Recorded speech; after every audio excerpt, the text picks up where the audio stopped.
ચૈતર વસાવા બાદ તેમની પત્નીની મુશ્કેલીમાં વધારો થયો હોવાના સમાચાર મળી રહ્યા છે। ₹4 લાખથી વધુની છેતરપિંડી કરી હોવાની ફરિયાદ અમદાવાદ કોર્ટની અંદર દાખલ કરવામાં આવી હતી। 2016 થી અત્યાર સુધીમાં 40 જેટલા સમન્સ મોકલવામાં આવ્યા હોવાના સમાચાર મળી રહ્યા છે।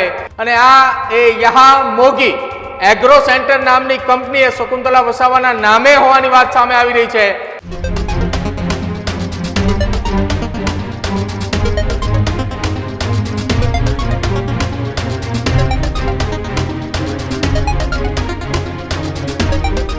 महत्वपूर्ण समाचार गुजरातनी राजनीति साथे जोड़ायेला छे। एक तरफ चैतर वसावाना जामीन मंजूर थया छे तो बीजी तरफ चैतर वसावाना धर्मपत्नी શકુંતલા વસાવાની मुश्केलीनी अंदर वधारो थयो होवाना समाचार मळी रह्या छे। छेल्ला 2 महीना करता पण वधारे समयथी चैतर वसावा वडोदरानी जेलमां बंध छे, त्यारे बीजी तरफ चैतर वसावा अने तेमना परिवारने लईने आ सौथी मोटा समाचार। चैतर वसावा बाद तेमनी पत्नीनी मुश्केलीमां वधारो थयो होवाना समाचार मळी रह्या छे। चैतर वसावाना पत्नी શકુંતલા वसावानी मुश्केलीमां वधारो थयो छे। आपने जणावी दीए चैतर वसावानी पत्नी શકુંતલા वसावा के जेमनी सामे वर्ष 2016 में थयेल केसमां नॉन बेलेबल वॉरंट इश्यू थयो छे। 2016 થી અત્યાર સુધીમાં 40 જેટલા સમન્સ મોકલવામાં આવ્યા હોવાના સમાચાર મળી રહ્યા છે। જો કે એક પણ સમન્સની અંદર તેઓ હાજર ન રહ્યા હોવાની વાત સામે આવી છે। ₹4 લાખથી વધુની છેતરપિંડી કરી હોવાની ફરિયાદ અમદાવાદ કોર્ટની અંદર દાખલ કરવામાં આવી હતી। એક પણ વખત શકુંતલા વસાવાએ કોર્ટમાં હાજર ન રહ્યા હોવાના સમાચાર। જો કે ફરિયાદીની કંપની જે છે તે આ કેસની અંદર ખેતી વિષયક દવાઓ વેચવાનો ધંધો કરે છે અને આ યહા મોગી એગ્રો સેન્ટર નામની કંપની શકુંતલા વસાવાના નામે હોવાની વાત સામે આવી રહી છે। 2016 થી આ કેસની અંદર આખી ઘટનામાં અત્યાર સુધી એક પણ વખત હાજર ન રહ્યા હોવાની વાત સામે આવી રહી છે। ફરિયાદીએ યહા મોગી એગ્રો કંપની પર ફરિયાદ નોંધાવી છે। જો કે એ કંપની ચૈતર વસાવાના પત્ની શકુંતલા વસાવાના નામે છે। આ વિવાદ પણ કેસની ડિટેલની અંદર સામે આવ્યું છે। હવે એક તરફ એટીવીટીની બેઠકમાં ડેડિયાપાડાની અંદર જે બબાલ સર્જાઈ તે બબાલમાં 60 દિવસ કરતા પણ વધારે સમયથી ચૈતર વસાવાએ વડોદરાની જેલમાં બંધ હતા। ગત રોજ ચૈતર વસાવાના જામીન મંજૂર થયા છે। તેમના જામીન મંજૂર થતાની સાથે જ બીજી તરફ તેમના પરિવારની મુશ્કેલીમાં વધારો થયો છે। ચૈતર વસાવાના એક તરફ જામીન મંજૂર થાય છે, બીજી તરફ તેમના પત્ની શકુંતલા વસાવાની સામે નોન બેલેબલ વોરંટ ઇસ્યુ થયા હોવાની માહિતી મળી રહી છે।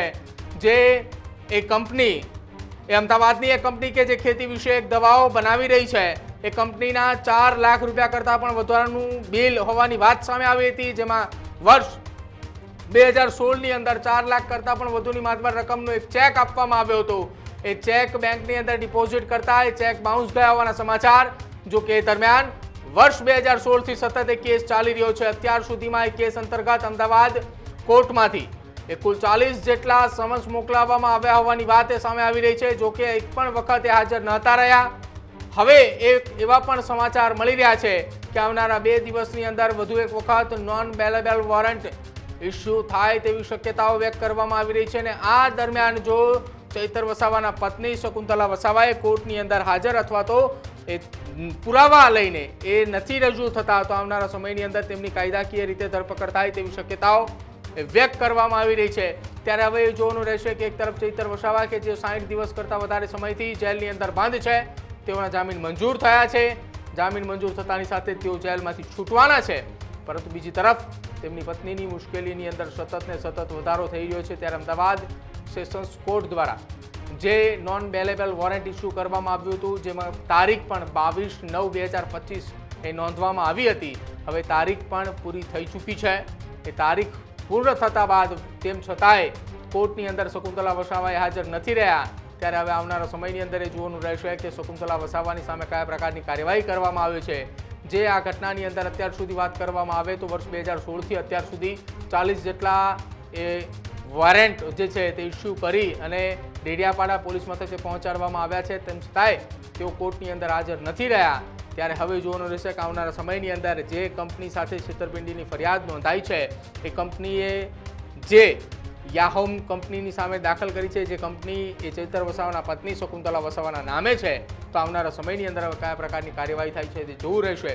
બાકી હવે કદાચ એવી શક્યતાઓ પણ વ્યક્ત કરવામાં આવી રહી છે કે આવનારા 2 દિવસ બાદ જે વોરંટ ઇસ્યુ થાય છે, વોરંટની અંદર ચૈતર વસાવાના પત્ની શકુંતલા વસાવા જો હાજર નથી રહેતા તો તેમની પણ ધરપકડ માટેનું વોરંટ ઇસ્યુ થાય અને એ બાદ તેમની સામે કાયદાકીય જોગવાઈ અનુસાર, કાયદાકીય કાર્યવાહી અનુસાર તેમની મુશ્કેલીમાં વધારો થઈ શકે છે.